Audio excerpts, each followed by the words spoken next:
Vous êtes bien dans la Pierre du Bonheur le lundi de 20h à 21h, le mercredi de 17h à 18h sur le Radio Méga 99.2 FM, les podcasts sur Miss Cloud, Maximum Café, Pierre du Bonheur.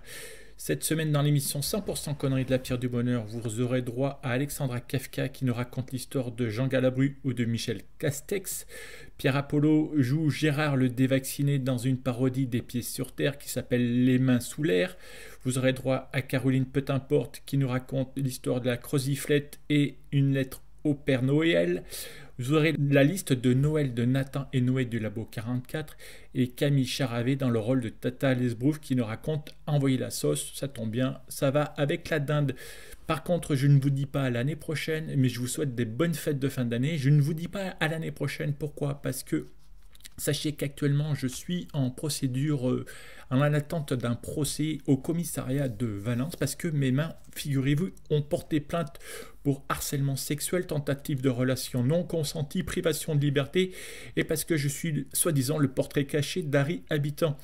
Alors, en effet, à cause du coronavirus et de l'épidémie qui reprend de plus belle de Covid-19, il y a comme une sorte de méprise parce que je mets tellement de gel toute la journée sur mes mains. Une d'entre elles a fini par me demander si je ne cherchais pas à leur faire à l'envers, à passer par derrière. Bref, si je ne cherchais pas les sodomiser. Je suis dans une sorte de méprise judiciaire et j'espère pouvoir m'en sortir et de vous dire à l'année prochaine à l'antenne de la Radio Méga. Bonne fête de fin d'année malgré tout, amis auditeurs de la Radio Méga. Cher Papa Noël, j'ai été bien sage cette année. Oh, oh, oh. Quoi, tu me crois pas ? T'as vu les vidéos, c'est ça ? Non, mais c'est pas ce que tu crois. Primo, c'était pas moi. Et secondo, le mec avait vraiment mérité que je lui taxe sa voiture. En plus, j'ai été soft. J'ai juste écrit « super connard » sur la carrosserie. Oui, avec de la peinture indélébile. Mais je croyais vraiment que ça partirait au lavage. Et tu sais quoi ? J'aurais pu faire bien pire. J'aurais pu lui défoncer sa voiture de merde. Bref. Comme j'ai été à peu près sage et que le Père Noël pardonne à ceux qui ont péché... Oh, oh, oh, oh, oh, oh. Quoi ? Comment ça, y a pas écrit Dieu sur ton front ? Fais gaffe quand même, parce qu'il m'en reste de la peinture. Et si tu me cherches, je peux le redécorer façon patchwork ton traîneau. Bon, je continue. Comme je suis une gentille petite fille... Oh, oh, oh. Bon, dis donc, tu vas pas m'interrompre à chaque fois non plus. Il y a forcément une petite fille qui sommeille en moi. Et la petite fille, elle t'emmerde. Donc voilà, ma liste de cadeaux, Père Noël, et t'as intérêt à être efficace. Donc je veux des moufles tactiles pour continuer de surfer sur Internet, même par grand froid. Un smartphone waterproof pour continuer de surfer sur Internet, même dans l'eau. Une bonne connexion Internet, genre fibre, pour juste surfer sur Internet et regarder des séries, même quand je suis chez moi, au sec et au chaud. Un système de son avec ampli Bluetooth et caisson subwoofer pour écouter mon émission préférée sur Radio Méga, à fond les ballons. Un lexique du Parler Jones 2022 pour éviter d'avoir le seum quand on dit à fond les ballons. Un nouveau mec, mais un gentil cette fois. Et si tu pouvais faire quelque chose pour le Covid, le faire disparaître ou trouver un vaccin qui marche ? Oh, oh, oh, oh, oh, oh. Ok, laisse tomber. Les garçons, allez, c'est bientôt Noël, alors il va falloir nous dire ce que vous voulez pour la Noël, là avec votre mère, on sait pas du tout quoi vous acheter, donc on voulait vous demander votre liste de Noël, qu'est-ce qui vous ferait plaisir ? Des chips au vinaigre blanc, Du chewing-gum goût apothicaire, de la pastèque en hiver, la paix dans le monde, du Coca-Cola à gogo, un hérisson bleu, une carrière de nougat, un vélociraptor, des exilés confiants, un poney Rambo, du pâté de loutre, des lunettes rayon X, des gaufres molles, un ours violoniste, des docteurs à l'appel, une croisière dans l'espace, un train fantôme, de la belle moustache, des idées folles, qui plaisent aux filles, du café chaud, une piscine de Nutella, du saucisson de renard, un tractopelle en Lego, un prénom qui claque, un scooter en fromage, un drone sans batterie, le portable de Will Smith, un nez sans croûte, une nouvelle couleur, un président valable, costume samouraï, un train de merguez, une croissance folle, une patate en or, une déflation de ouf, une éponge vivante en émail, une peluche sans poil, un blouson à la Maverick, un avion de Top Gun, des pétards silencieux, une radio sans pub, un frigo plein de glace, un bordel monstre autorisé, de la culpabilité joyeuse, des devoirs faciles, un préavis sans grève, le smoking de James Bond, des emplois surpayés, un Johnny ressuscité, Google, Google, ouais, Google, Carrément quoi, Google. carrément. Non mais écoutez, on va pas se prendre la tête, Hein, ce qu'on va faire, c'est qu'on va vous filer des sous et vous irez acheter ce que vous voudrez. Allez, salut et joyeux Noël. Ouais, youpi. En 1978, Michel Galabru, acteur français qu'il n'est pas besoin de présenter, alors âgé de 56 ans, acceptait le rôle principal aux côtés de Louis de Funès dans le film de Jean Giraud, Les gendarmes et les extraterrestres. Au même moment, un enfant natif de Vic-Fezensac, dans le département du Gers, sort du cinéma et a une révélation. Il veut être gendarme et parler comme Michel Galabru. Il a alors 13 ans.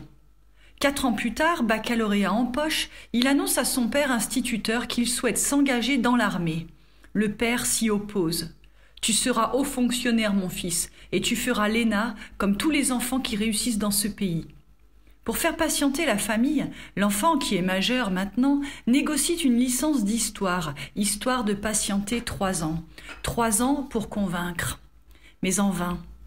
Pourtant, sa révélation ne l'abandonne pas, bien au contraire, elle s'affirme.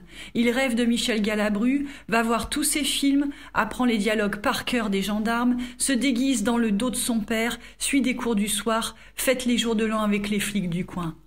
Malgré tous ses efforts, l'ascenseur social est en marche et il finit par être nommé directeur des affaires sanitaires et sociales dans le Var en 1996. Il enchaînera ensuite pendant plus de 10 ans des postes prestigieux qui rendront son paternel fier et heureux. Mais le jeune homme n'est pas à sa place et son corps parle. Il développe de l'asthme. Lui, ce qu'il veut, c'est être gendarme et parler comme Michel Galabru. À la mort de l'acteur, il sombre dans une dépression carabidée dont il arrive à se sortir par une affirmation totale de ses ambitions étouffées. Puisque la place est libre, il va devenir gendarme comme Galabru, que ça plaise ou pas à papa. Après 4 ans de psychothérapie et de cure en tout genre, la vie lui fait une fleur. Nous sommes en 2020 et le président de la République lui propose le poste de Premier ministre à la suite de la démission du deuxième gouvernement Édouard Philippe. Notre homme réfléchit longuement. En temps politique, ça veut dire 1 minute. Il demande à s'entretenir avec le président. Il se peut, Manu, que j'ai d'autres ambitions qui m'habitent depuis l'âge de 13 ans. Que peux-tu souhaiter de mieux que ce poste que je te propose? Je veux devenir gendarme et parler comme Galabru. Gendarme? Mais tu vas devenir le meilleur gendarme de toute la France, Jean. Et l'accent de Galabru, tu l'as déjà? Ah oui. Et en plus, Manu, je sais pas si on te l'a déjà dit, mais tu as un air à Louis de Funès. Alors vous voyez, avec l'accent de Funès, ils s'esclavent tous les deux de rire. Je vous accompagne, mon colonel, avec l'accent de Galabru. Vous avez très bien parlé, vous feriez un bon acteur comique, avec l'accent de Funès. Et, attends Jean, tu sais qu'il existe plein d'autres films avec Galabru? De Funès et les gendarmes, ils en ont fait pas mal. Je sais, Manu, mais mon préféré, c'est celui avec les extraterrestres. Alors Jean, tu vas adorer les Français. Et c'est ainsi que Jean Castex accepta le rôle de meilleur flic de France et fit, à l'âge de 56 ans, son coming out. 56 ans, le même âge que Galabru dans Le gendarme et les extraterrestres. Les coïncidences n'existent pas. Tata, elle vient d'où l'expression « envoyer la sauce » Oh ben ça c'est encore les Dromois. Tata laisse pouf. Aujourd'hui l'expression « envoyer la sauce ». En 1967, l'influence verbale des États-Unis a commencé à se faire sentir. Et il y a plein de mots anglais qu'on a commencé à dire naturellement. Waouh, elles sont swag tes baskets. Ben bien sûr qu'on disait déjà swag. Mais certaines personnes étaient très hostiles à cette évolution, comme Marie-Therese Béat Lablanche. Elle était vraiment anti-anglicisme, et elle a créé le MPLFBDM, Mouvement de protection de la langue française bordel de merde. C'était un mouvement qui prônait à la fois la subtilité de la langue française et la violence physique. Mais son engagement était plus au niveau de la sensibilisation. Je te dis pas la galère dans son quotidien. Surtout qu'elle bossait dans une boîte avec un management hyper anglicisé. Marie-Therese Béat, tu as reçu mon mail? Oui, j'ai reçu ton courriel, gingembre. Non, moi c'est Ginger. Du coup, tu me réponds à Zap? As soon as possible? D'accord, je te réponds DQPBDM. Dès que possible, bordel de merde. Enfin bref, c'était très compliqué. Et avec la mondialisation, ça s'est pas arrangé. Toutes les langues se sont mêlées au français. L'italien. Allez, ciao! L'arabe. C'est kiff-kiff. L'allemand. Mais c'est un ersatz. Même le japonais. Tataki. Enfin bref, Marie-Therese Béat, elle avait une passion qui allait complètement à l'encontre de son engagement. La danse latine. La salsa, précisément. Et en soirée, parce qu'elle aimait bien les soirées, Marie-Thérèse Béat, dès qu'il y avait une musique latine, elle allait au milieu de la piste et elle faisait le show. Sauf qu'elle a dû s'adapter quand elle a appris que salsa, c'était un mot espagnol qui voulait dire sauce, comme sauce tartare, sauce béarnaise, sauce salsa. Enfin bref, quand elle arrivait en soirée, au lieu de dire « DJ, envoie la salsa », elle disait « Opérateur de disque, envoie la sauce ».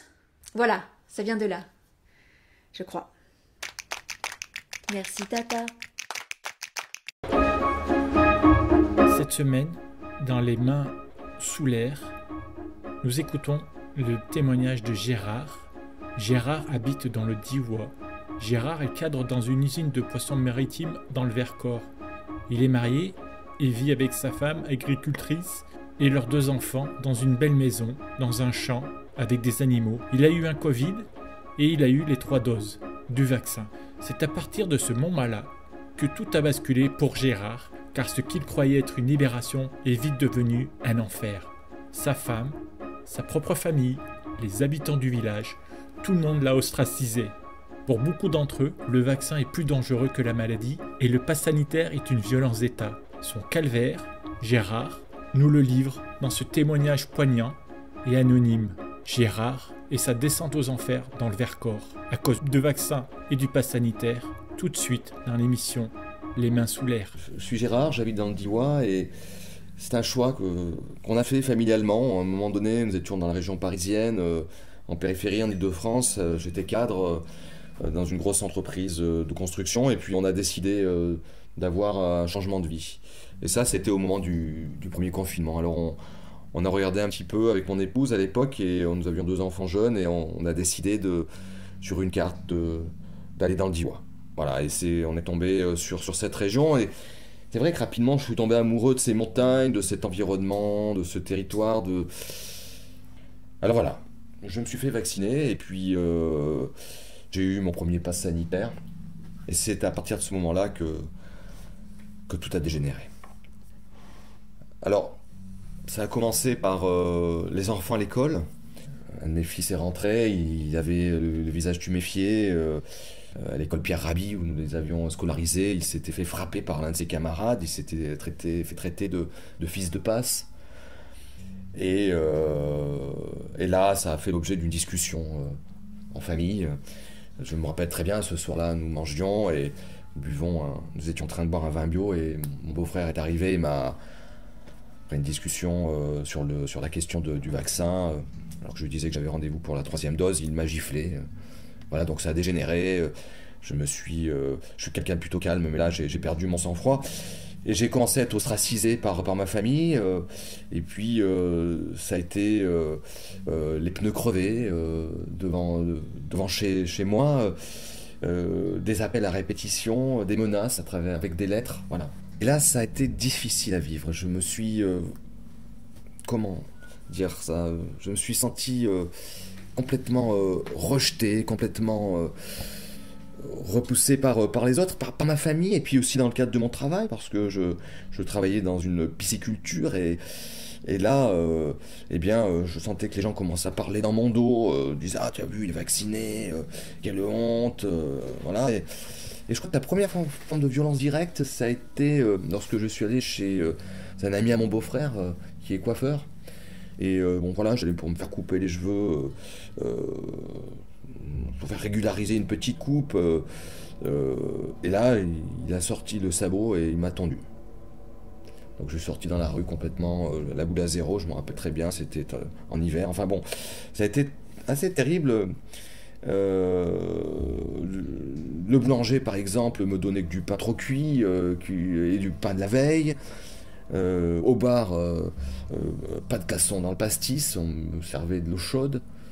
Bon, c'est une drôle de période. Et je me suis dit, mais en fait, j'aurais pas dû me faire vacciner. Ouais, une descente aux enfers, on peut dire ça comme ça. Oui, banni, quoi. Le pharmacien refusait ma carte de mutuelle, les commerces refusaient ma carte bleue, la banque, qui habituellement était complaisante, me refusait toute forme de découvert. On m'a même soupçonné un soir, je me rappelle, je discutais au bar, de travailler pour les renseignements généraux. Et donc là, je me suis dit, mais c'est plus possible, je vais me faire dévacciner. Un soir, ça a commencé à devenir compliqué avec mon épouse qui, elle, ne souhaitait pas se faire vacciner, elle était agricultrice et elle a commencé à me dire que voilà, j'étais vendu au service de l'État, etc. Et je sentais des pressions aussi de mes voisins. Et là, je me suis dit qu'il fallait que je change de paradigme. Donc là, il a fallu que je décide de me prendre en main. On a parlé longuement avec mon épouse. C'était soit je prenais une décision, soit elle partait, elle me quittait. Donc sur les conseils d'un ami, nous sommes allés voir dans le Haut-Diois un homme qui se faisait appeler Joe, et qui est un naturopathe qui vit dans les montagnes au pied du Glandas. Et ce naturopathe qui fabrique des appos pour imiter les petits oiseaux, proche de Mélenchon, eh bien m'a fait une concoction.